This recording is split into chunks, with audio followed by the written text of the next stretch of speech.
G'day guys, how are you? I hope you're all doing very well. This evening I'm going to be doing a review of a thriller from Denmark, Danish language English subs, released in the year 2013, directed by Annette K. Olesen, and this film's called The Shooter.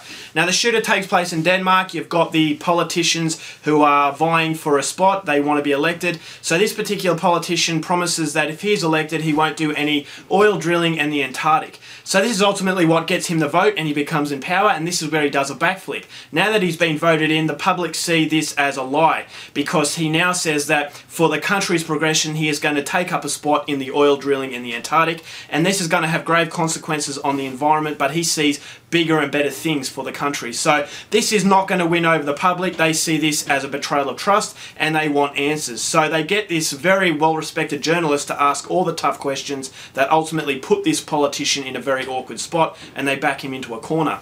Now if this politician thinks that this is as far as the pressure is going to be, he has another thing coming, because this journalist gets a phone call from Rasmus. Rasmus is this fanatic who has been following this story for a very long time, and he tells the journalist that the only way that these politicians will learn is if you hit them with violence. So at the start, the journalist believes that this is just an empty threat, but as more evidence mounts, it suggests that maybe he has a lot more meaning to what he has just said, and it's ultimately putting this politician's life in grave danger. So there's a manhunt that ensues, and whether or not they can catch Rasmus in time, that's something you're going to have to find out for yourself, because that's as far as I'm going with my synopsis.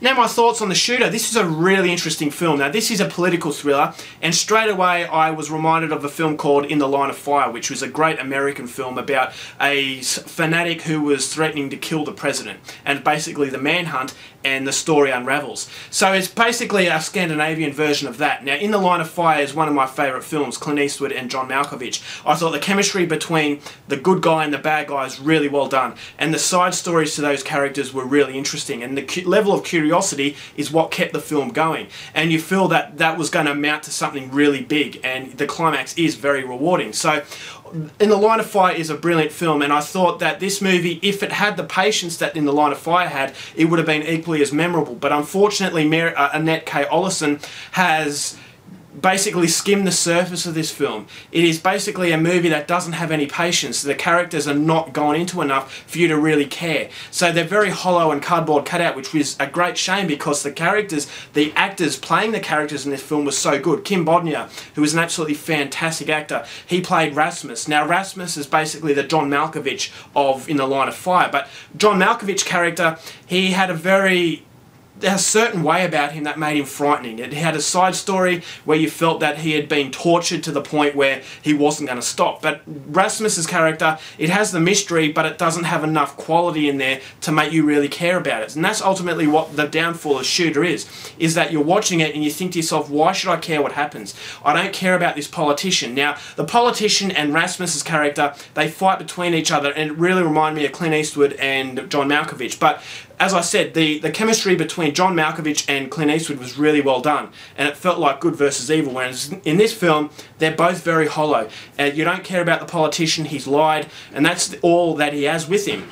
It just feels like an everyday politician. It just feels like a fuzzy face in the background, and why should you care about this guy? Then you've got the side story of this journalist, where it just didn't go anywhere, and I thought, why did that need to be told?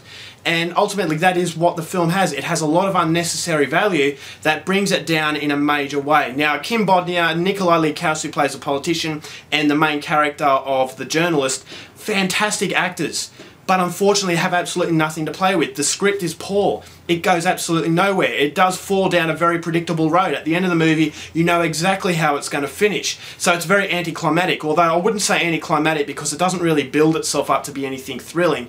There is one scene in particular that I thought was very well done, but unfortunately there are glimpses of, you know, excellence, but unfortunately nothing has ever gone into enough, because the director has no patience.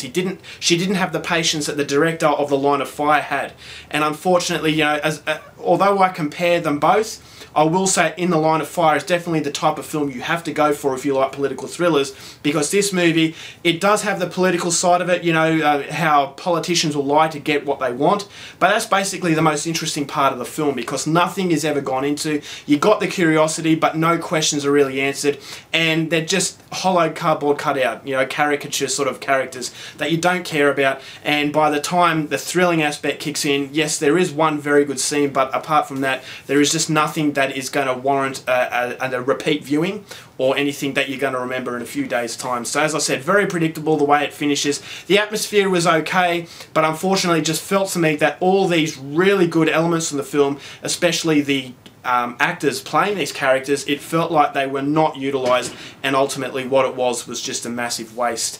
So that's very unfortunately for this film. It wasn't terrible, but then again it wasn't as good as it really should have been. So overall for The Shooter, I'm only going to give it 2.5 stars. I thought that it is a lesser version of In the Line of Fire, so if you're a fan of Scandinavian film, then I would say pass up on this opportunity, because there are movies out there that are a lot better. So overall, 2.5 stars for The Shooter. I was disappointed. It's not a terrible film, but then again, as far as Scandinavian standards are concerned, it just doesn't match that standard. Alright guys, that's my review. Hope you enjoyed it. Till next time, keep watching movies, and I'll see you later. Bye.